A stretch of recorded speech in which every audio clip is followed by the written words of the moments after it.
निमित्तानं आणि सांगली दौऱ्याच्या निमित्तानं जे आलो आहे त्याचं मुख्य कारण आहे, आपल्याला माहीत आहे की 3 वर्षापूर्वी आपल्या देशावर एक फार मोठा हल्ला झाला आणि अनेक पर्यटक त्याच्यामध्ये मारले गेले.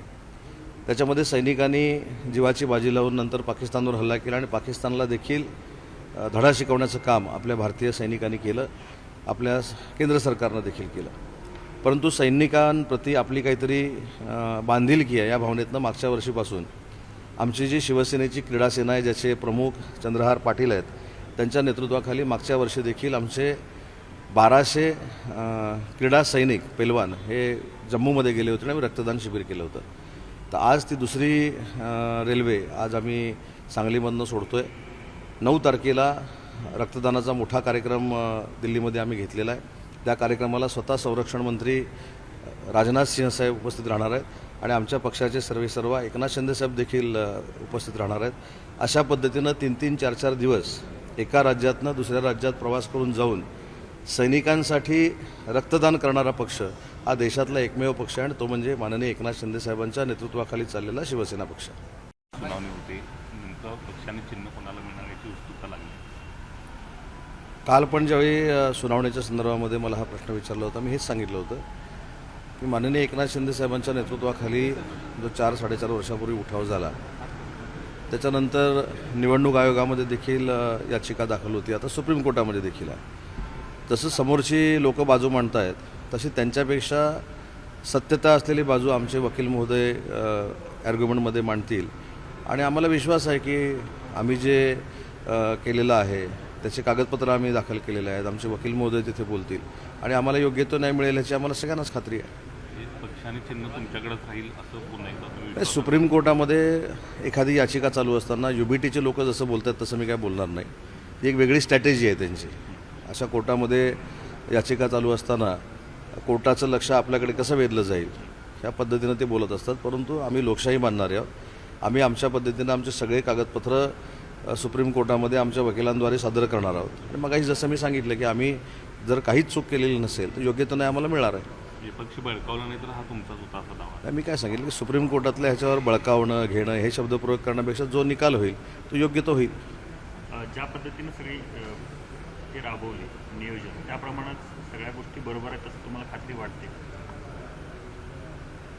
प्रश्न जरी वेगवेगळे असले तरी उत्तर तेच आहे. आमचे वकील याच्यामध्ये अतिशय चांगल्या पद्धतीनं आमची बाजू मांडतील आणि सन्माननीय न्यायालय योग्य तो निर्णय आम्हाला देईल याची आम्हाला 100% पूर्ण खात्री आहे.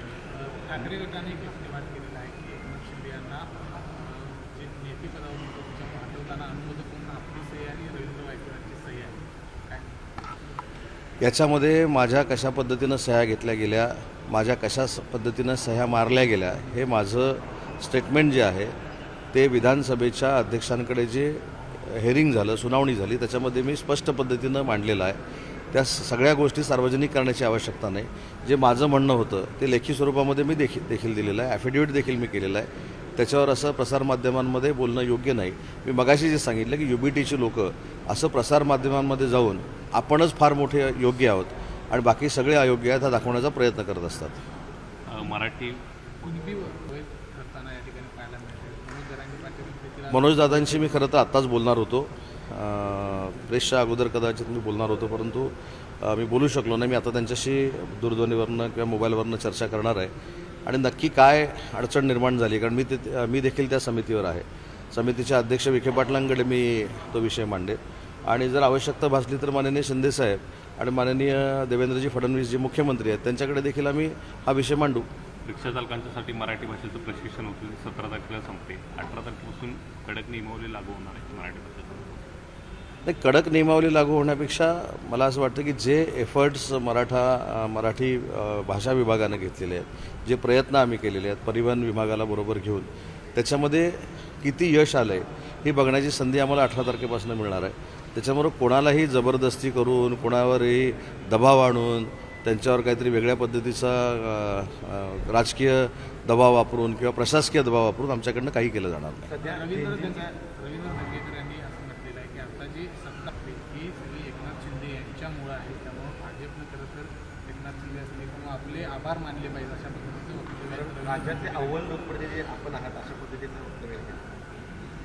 खरं तर आपल्या सगळ्यांना हे माहिती आहे की माननीय एकनाथ शिंदेसाहेब मुख्यमंत्री असताना त्यांनी जनतेबरोबर कसा संवाद ठेवलेला होता, कशा पद्धतीनं संपर्क ठेवलेला होता. महिला भगिनी असतील, युवा वर्ग असतील, ज्येष्ठ नागरिक असतील, ग्रामीण भागातले शेतकरी असतील, म्हणजे जो बळीराजा म्हणून आपण ओळखतो, त्याच्यासाठी माननीय एकनाथ शिंदेसाहेबांनी काय काय केलेलं आहे हे माझ्यापेक्षा आपण देखील सगळे चौथा स्तंभ म्हणून अतिशय चांगल्या पद्धतीनं जाणता. आणि नक्कीच सत्ता ज्यावेळी लोकसभेची निवडणूक झाल्यानंतर अनेकांना असं वाटत होतं की आता सत्तेमध्ये परिवर्तन होईल. त्यावेळी माननीय एकनाथ शिंदेसाहेबांच्या संकल्पनेतनं माझी लाडकी बहीण योजना ही महाराष्ट्राला मिळाली. सगळ्या बहिणींचा विश्वास सरकारवर बसला. त्याच्यामध्ये पुढाकार घेणारे एकनाथ शिंदेसाहेब होते, त्याच्यामध्ये देवेंद्रजी देखील होते आणि अजितदादा देखील होते. त्याच्यामुळं नक्कीच सत्ता येताना एकनाथ शिंदेसाहेबांचं योगदान हे आहेच ना, नाकारूच शकत नाही मी. खरं तर शेतकऱ्यांची कर्जमाफी झाली मात्र अजूनही हाताना दिसत नाही. शेतकरी संभ्रमात आहे आणि त्यामुळे शेतकऱ्यांच्या या सगळ्या कर्जमाफीचे अधिक नाव नसल्यामुळे काही आत्महत्येच्या घटना देखील घडताना पाहायला मिळते. कर्जमाफीच्या बाबतीमध्ये मी देखील मागच्या 2-3 दिवसापासून महाराष्ट्राच्या काही जिल्ह्यांच्या दौऱ्यामध्ये होतो.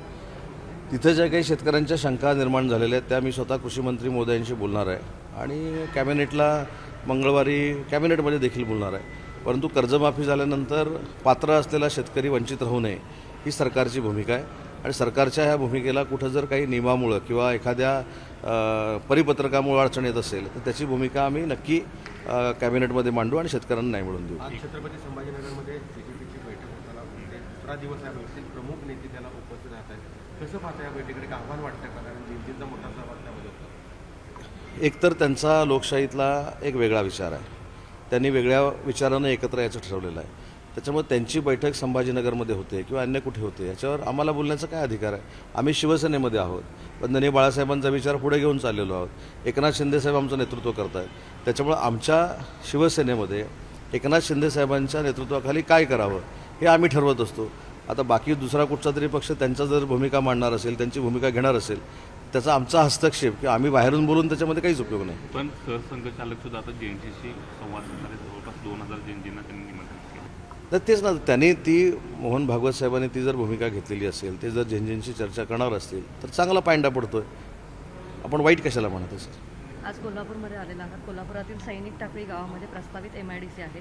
त्यासाठी ग्रामस्थांचा विरोध होतोय कारण की शेतीला ह्याचा बाधा होऊ शकतो असं त्यांचं म्हणणं आहे. मी मुंबईमधनं देखील सांगितलं की शेतकऱ्यांना विश्वासात घेऊन या सगळ्या गोष्टी केली जातील. एखादं नोटिफिकेशन झालं म्हणजे थेट MIDC झालं असं जे काही गैरसमज पसरवला जातो तसं नाही आहे. तिथले लोकप्रतिनिधी, मंत्री म्हणून आम्ही सगळे त्या शेतकऱ्यांबरोबर चर्चा करू. त्यांचा काय गैरसमज आहे, त्यांची काय शंका आहे ही दूर करण्यामध्ये आम्हाला नक्की यश येईल हा माझा उद्योगमंत्री म्हणून विश्वास आहे. कारण अनेक ठिकाणी असे गैरसमजातनं विरोध होत असतात, पण नंतर एक बाजू सरकारची माहीत नसते त्यांना, ती माहिती करून दिल्यानंतर हा विरोध मावळतो. मुंबई गोवा महामार्ग असू दे किंवा कोकणात जाणारे कोल्हापूरवरून कनेक्टिव्हिटीचे रस्ते सगळे खड्ड्यात गेलेले. गणपतीपूर्वी चर्चा होती मात्र नाही, मी एक सांगू का? प्रशासनाला वेळ सुद्धा आहे. मी एक सांगू का?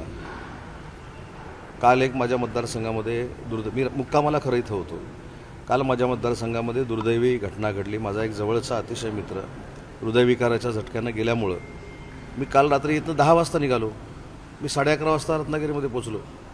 आज सकाळी मी 8 वाजता निघालो, 9:30 वाजता मी इथं पोचलो. त्याच्यामुळं सरसकट आपण हा म्हणजे इथलं कुठंतरी जिल्ह्यातला पॅच बघितल्यानंतर त्याच्यावर आपण रत्नागिरी कोल्हापूर रस्त्याचं धोरण ठरवू शकत नाही. मुंबई गोवाचं देखील सांगतो. मुंबई गोवा देखील आता 5 तासात आम्ही जातो. मुंबई गोवा माझ्या गावातला देखील पूल सुरू झाला. सगळेच पूल सुरू झालेले आहेत. एक 4-5 किलोमीटरची लेंथ फक्त होणं बाकी आहे. ती देखील गणपतीच्या अगोदर पूर्ण होईल. आणि मुंबई कोल्हापूर हा कोल्हापूर जिल्ह्यातला जो भाग आहे तो थोडाफार संथ गतीनं आहे. पण आंबा घाटापर्यंत जो रत्नागिरी जिल्हा येतो तो मी रत्नागिरीतनं बरोबर 45 मिनिटामध्ये आंबा घाट क्रॉस करतो. थँक्यू. बरं, ते सिंदूरचं सांगू का?